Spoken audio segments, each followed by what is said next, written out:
हे कृष्ण गोविंद हरे मुरारी, हे नाथ नारायण वासुदेवा, पितु मात स्वामी सखा हमारे, हे नाथ नारायण वासुदेवा। गीता में उपदेश सुनाया, धर्म युद्ध को धर्म बताया, कर्म को कर मत कर फल इच्छा, ये संदेश उन्हीं से पाया। अमर है गीता के बोल, हे नाथ नारायण वासुदेवा। अमर है गीता के बोल सारे, हे नाथ नारायण वासुदेवा। महाराज क्रीड़ा। श्री सुखदेव जी बोले, जितनी गोपियाँ थीं कृष्ण जी ने उतने ही शरीर धारण करके सबके साथ रास विलास आरंभ किया। कृष्ण जी ने रासलीला का अद्भुत आयोजन कर दिया। अपनी स्त्रियों को साथ लेकर देवता अपने विमानों में बैठ आकाश मंडल में आकर नगाड़े बजा कृष्ण जी पर फूलों की वर्षा करने लगे। भगवान शंकर भी पार्वती के साथ रास में पधारे। एक दिन वो भोले भंडारी बनकर ब्रिज की नारी गोकुल में आ गए हैं, गोकुल में आ गए। पार्वती जी मना के हारी, ना माने त्रिपुरारी गोकुल में आ गए। पार्वती से बोले स्वामी, मैं भी चलूँगा तेरे साथ में। राधा संग श्याम नाचे, मैं भी नाचूँगा तेरे साथ में। रास रचेगा ब्रज में भारी, छवि दिखाओ प्यारी गोकुल में आ गए, गोकुल में आ गए। गोपियाँ तो वेद और वेद की ऋचाएँ हैं जो हरि का दर्शन स्पर्श करने को ब्रज में आकर जन्मी थीं। इसी प्रकार श्री राधिका जी भी ब्रह्मा जी से वर पाकर श्री कृष्ण जी की सेवा करने के लिए ब्रज में आकर जन्मी थीं। हे परीक्षित, जो भगवान श्री कृष्ण के चरित्र को गाता है वह निश्चय ही परम पद को पाता है। सुदर्शन मोक्ष तथा शंखचूड़ का वध। श्री सुखदेव जी बोले, हे राजा परीक्षित, एक समय शिवरात्रि के अवसर पर सभी ब्रजवासियों ने अंबिका वन की यात्रा की तो सरस्वती के तट पर जाकर वन देवी की पूजा करी और अपने मनोरथ पूर्ण करने की प्रार्थना करी।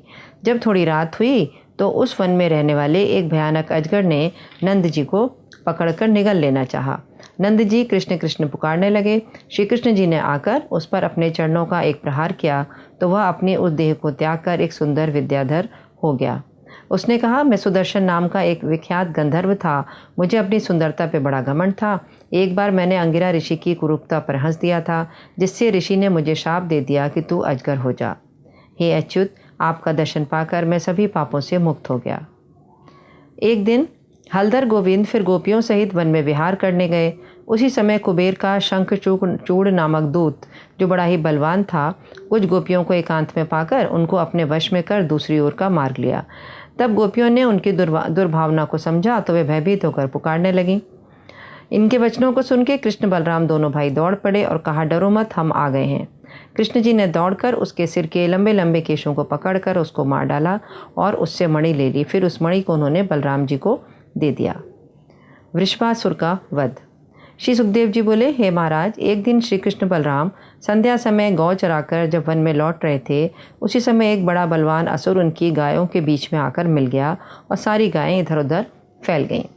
ग्वालों ने कहा, महाराज, गायों के आगे एक बहुत बड़ा बैल खड़ा है, जिससे गायें तो भयभीत हो ही गई हैं, हम सब भी उससे भयभीत होकर भाग आए हैं। कृष्ण जी उसके पास चले गए और बोले, हे कपट वेशधारी राक्षस, तू मेरे निकट आ, मैं ही काल रूप गोविंद हूँ। उसे ललकारा तो वो क्रोधित होकर उन पर ऐसे टूट पड़ा जैसे किसी पर इंद्र का वज्र टूट पड़ा हो। श्री कृष्ण जी ने उसे पकड़कर एक झटका दिया तो वह पछाड़ खाकर पृथ्वी पर गिर पड़ा, उसके प्राण निकल गए। राधा ने कहा, गोरूप वृषभ को मारकर तुमने पाप किया है, अतः तीर्थ स्नान करो।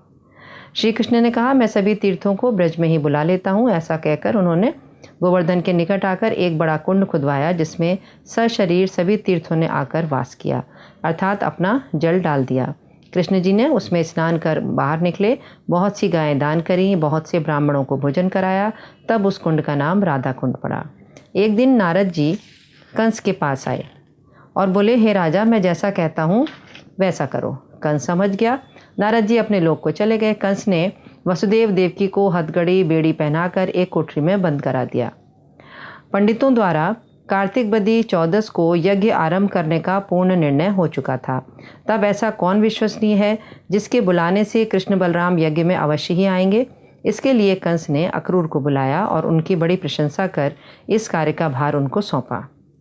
श्री सुखदेव जी बोले, हे राजन, केशी दैत्य घोड़े का रूप रखकर भोर में ही वृंदावन में आ गया। कृष्ण जी कमर में फेंटा बांधकर केशी दैत्य से जा भिड़े।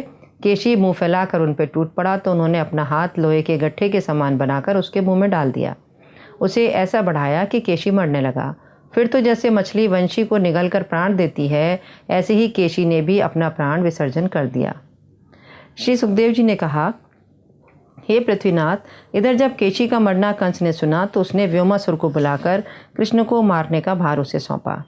व्योमासुर वहाँ पहुंचकर बालकों सा वेश बदलकर कृष्ण जी से हाथ जोड़कर बोला, महाराज, मुझे भी अपने साथ खिलाइए। हरि ने कहा, अच्छा आ, तेरे भी दिल का हौसला ना रह जाए, जो खेल खेलना हो खेल ले। उसने कहा, वृक और मेढ़े का। कृष्ण ने कहा, अच्छा, तू सभी भेड़िया बन, सभी ग्वाल बाल मेढ़ा बन जाएंगे। यह सुन के व्योमासुर खुशी से फूला न समाया। खेलते खेलते एक बालक को पर्वत की गुफा में छोड़ाया, बाहर से शिला रख दी। उसी प्रकार उसने उस खेल में सभी बालकों को हराकर गुफा में ले जाकर छिपा दिया। जब केवल श्री कृष्ण जी ही वहाँ शेष रह गए तो उसने अपने स्वामी कंस का कार्य पूर्ण करना चाहा। वह भेड़िया बन के श्री कृष्ण पे झपटा, परंतु उसी क्षण भगवान ने उसका गला पकड़कर मारे घूंसों के उसका प्राण हर लिया एवं पृथ्वी पर पटक कर मार डाला। तत्पश्चात उन्होंने सभी ग्वाल बालों को गुफा से निकाल लिया। अक्रूर जी की ब्रज यात्रा और कंस का संदेश। श्री सुखदेव जी बोले, अक्रूर जी प्रातःकाल होते ही रथ पर चढ़कर वृंदावन की ओर चल दिए। अक्रूर जी संध्या के समय गोकुल में जा पहुँचे। अक्रूर जी ने देखा कि नीलांबर धारण किए बलराम और श्री कृष्ण दोनों भाई गौ दुहने के लिए जा रहे हैं। चक्रपाणी ने हर्षित होकर उनको पकड़कर अपने हृदय से लगा लिया। तत्पश्चात दोनों भाइयों ने अक्रूर जी को कंस के मारने की अपने सामर्थ्य की सूचना दी। बलराम जी ने अपने हाथों से अक्रूर जी के दोनों हाथ पकड़कर घर में लाकर विश्राम कराया। उन्हें भोजन आदि कराकर दोनों भाइयों ने स्वयं ही उनका चरण दबाया और बड़ा आवभगत किया। श्री सुखदेव जी बोले, भगवान के पूछने पर अक्रूर जी ने सभी हाल कह सुनाया। श्री कृष्णचंद्र ने पिता नंद राय से कंस की आज्ञा को सुनाया। उन्होंने गोपों को आज्ञा दी, सभी लोग गोरस और भेंट लेकर गाड़ियां जोतो कल मथुरा नगरी को चलेंगे। राजा को गोरस देंगे और महान उत्सव भी देख लेंगे। अन्य देशवासी भी जा रहे हैं। इस प्रकार का नंद राय जी ने ढिंडोरा पिटवा दिया कि श्री राम कृष्ण को लेने के लिए अक्रूर आए हैं।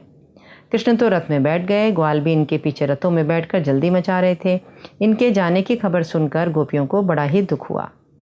शाम ढलते ढलते तीसरे प्रहर ही वे लोग मथुरा में पहुंच गए। श्री कृष्ण अक्रूर जी से कहने लगे कि आप रथ को साथ लेकर पुरी में जाकर अपने घर में प्रवेश करिए। मैं बलदेव के साथ यदुकुल के बैरी कंस को मारकर फिर आप लोगों के घर आऊँगा। दोपहर बीतने पर श्री कृष्ण जी बलदेव जी के साथ गोपों को लेकर मथुरापुरी देखने के लिए पधारे। श्री कृष्ण ने किसी धोबी को आता हुआ देखा तो उसके अति उत्तम धुले हुए कपड़े मांगे। भगवान की याचना सुन के वह धोबी क्रोधित होकर तिरस्कार करता हुआ बोला, हे उद्धतों, नित्य जंगल और पहाड़ों में रहकर क्या ऐसे ही वस्त्र पहनते हो? तुम अपना जीवन चाहते हो तो अब ऐसी मांग मत करना। ऐसा सुनते ही श्री कृष्ण भगवान ने क्रोधित होकर उस धोबी का सिर अपने हाथ के अग्रभाग से धड़ के नीचे गिरा दिया। भगवान ने वस्त्र ले लिए, अपने मनमाने वस्त्र पहनकर कुछ तो गोपों को दिए और कुछ पृथ्वी पर डाल दिए। फिर दर्जी ने बड़े ही आनंद के साथ उनके लिए पोशाकें तैयार कर दी। उसके बाद वे सुदामा नामक माली के यहाँ पधारे।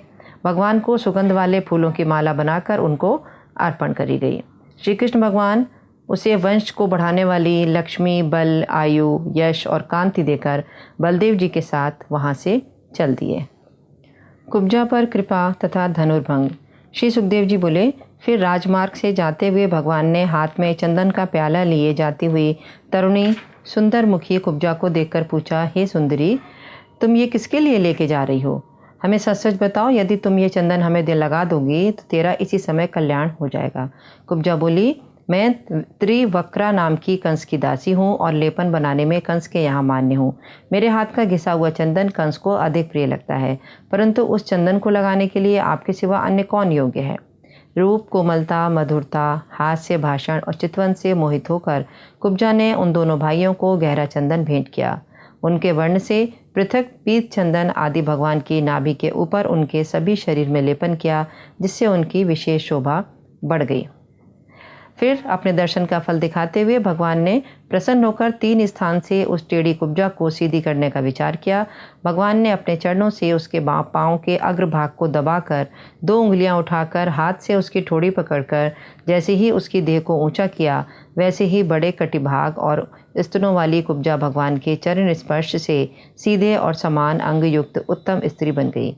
फिर रूप, गुण और उदारतामय कामदेव से व्याप्त कुब्जा ने भगवान के दुपट्टे की किनारी खींचते हुए कहा, हे वीर आइए, हे पुरुषोत्तम, आपके कारण शोभित चित्त वाली मुझ दासी पर आप अपनी कृपा करिए। तब इस कुब्जा की प्रार्थना को सुन के भगवान ने कहा, मैं सारे कार्य समाप्त करके तेरे घर अवश्य ही आऊँगा।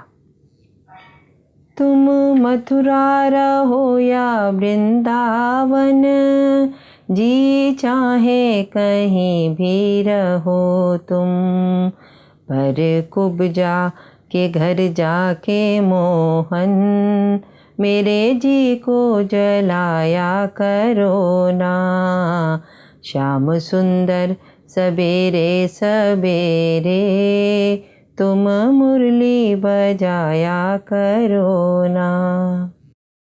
कुवलया पीठ हाथी का वध। श्री सुखदेव जी बोले, श्री कृष्ण जी ने रंगभूमि के द्वार पर आकर देखा कि कुवलयापीठ हाथी खड़ा है। महावत ने हाथी का क्रोध बढ़ाकर उसको श्री कृष्ण जी पे चलाया। हाथी ने दौड़कर शीघ्रता से कृष्ण जी को अपनी सूंड में दबा लिया, परंतु वे बलपूर्वक सूंड से छूटकर बाहर निकल आए।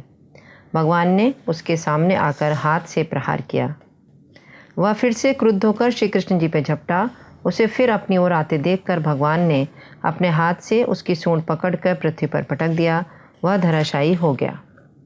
सुखदेव जी बोले, राजन, जब भगवान कृष्ण बलराम और गोपों के साथ रंगभूमि में पहुँचे तो चाणूर नामक मल्ल श्री राम कृष्ण को बुलाकर कहने लगा, हे नंदसुत, राजा जी ने मल्ल युद्ध देखने के लिए तुमको यहाँ बुलाया है। चाणूर ने कहा, तुम ना तो बालक हो ना किशोर हो। बलराम जी बलवानों में श्रेष्ठ हैं, जिन्होंने 1000 हाथियों के समान बलधारी कुवलयापीठ को मार गिराया। उसके ऐसा कहने पर श्री कृष्ण जी चाणूर से और बलराम जी मुष्टिक से जा भिड़े। वहाँ बैठी हुई स्त्रियों का समूह यह कहने लगा, राजा के सभासदों का यह बड़ा अन्याय है। उन्होंने चाणूर की दोनों भुजाएं पकड़कर उसको खूब घुमाते हुए पृथ्वी पर पछाड़ दिया। उसके तत्काल ही प्राण निकल गए। मुष्टिक, जिसने पहले बलदेव जी पे प्रहार किया था, उसे बलदेव जी ने तल प्रहार से मार गिराया। उसके मुंह से लहू बहने लगा और वो कांपता हुआ निष्प्राण होकर पृथ्वी तल पर गिर पड़ा। राजन, फिर कोट नामक मल्ल को आता हुआ देखकर बलदेव जी ने बाईं मुष्टि से प्रहार करते हुए उसे मार डाला। उसी प्रकार शल श्री कृष्ण जी के चरण प्रहार से सिर फूट जाने के कारण मर गया और तोशल को बलराम जी ने चीर कर 2 टुकड़े कर दिए।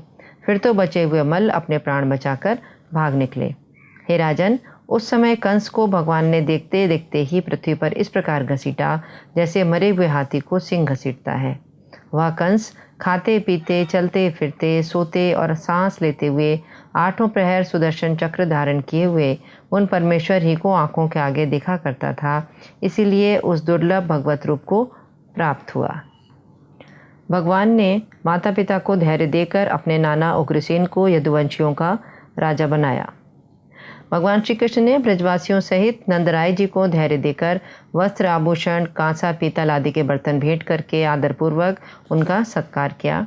वसुदेव जी ने पुरोहित और ब्राह्मणों को बुलवाकर पुत्रों का सविधि उपनयन संस्कार करवाया। उपनयन संस्कार से द्विजत्व प्राप्त करके उन दोनों भाइयों ने यदुकुल के आचार्य गर्ग जी से ब्रह्मचर्य धारण किया। ब्राह्मणों में उत्तम गुरु ने उनकी शुद्ध भाव सेवा से प्रसन्न होकर 6 अंगों और उपनिषदों सहित उन्हें संपूर्ण वेद पढ़ाए। हे राजन, उन दोनों भाइयों ने गुरु के एक बार ही कहने पर सारी विद्याएं सीख ली। उन दोनों भाइयों ने गुरु दक्षिणा मांगने के लिए गुरु से प्रार्थना करी। हे राजन, संदीपन ने मनुष्यों से परे अति चमत्कारी बुद्धि देखकर अपनी स्त्री से सम्मति करके प्रभास क्षेत्र के निकट समुद्र में मरे हुए पुत्र को गुरु दक्षिणा में मांगा। समुद्र ने कहा, हे देव, हे कृष्ण, मैंने आपके गुरुपुत्र को नहीं लिया है, वरन मेरे भीतर जो शंख रूप धारण किए हुए एक महान दैत्य रहता है वही अवश्य उसको हरण करके ले गया होगा। श्री कृष्ण ने शीघ्रतापूर्वक जल में प्रवेश करके पंचजन्य दैत्य को मार दिया। उसके शरीर का शंख लेकर यमराज की प्यारीपुरी में जाकर शंखनाद किया। उसको सुनते ही जो आज्ञा, ऐसा कहकर ये गुरु के पुत्र को लाकर उपस्थित कर दिया। तब उन दोनों भाइयों ने उनके पुत्र गुरु को लाकर गुरु जी को सौंप दिया। गुरु की आज्ञा लेकर रथ पर बैठकर श्री राम और कृष्ण अपनी पुरी को लौट आए।